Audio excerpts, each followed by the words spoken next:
Aujourd'hui, je vais vous parler des règles du plaquage au rugby.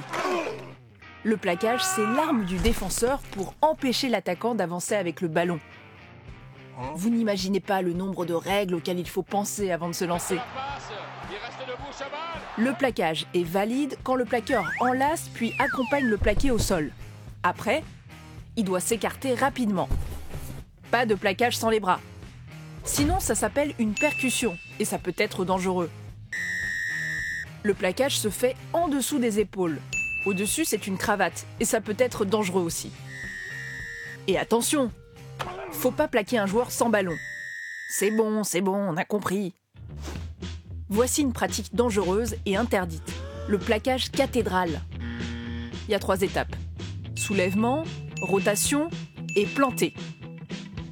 Dans ce mouvement, le bassin du plaqué passe au-dessus de ses épaules. Si la tête ou les épaules touchent le sol en premier, carton rouge garanti. Voilà pour les règles de base.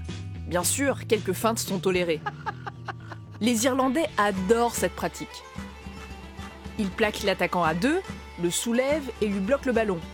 Le joueur est coffré. Du coup, l'arbitre annonce le maul. Comme le plaqué n'arrive plus à jouer le ballon, l'arbitre peut en attribuer la possession à l'équipe adverse en ordonnant une mêlée.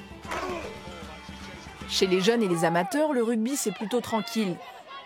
Au niveau pro par contre, les gabarits sont plus gros et le jeu plus rapide et plus violent. Le nombre d'accidents graves augmente depuis quelques années. Ils sont une 50aine d'internationaux à avoir arrêté leur carrière à cause de plusieurs commotions cérébrales. Chez nous, la Fédération française de rugby et la Ligue nationale de rugby envisagent l'interdiction du plaquage à 2 et l'abaissement du niveau de plaquage à la taille.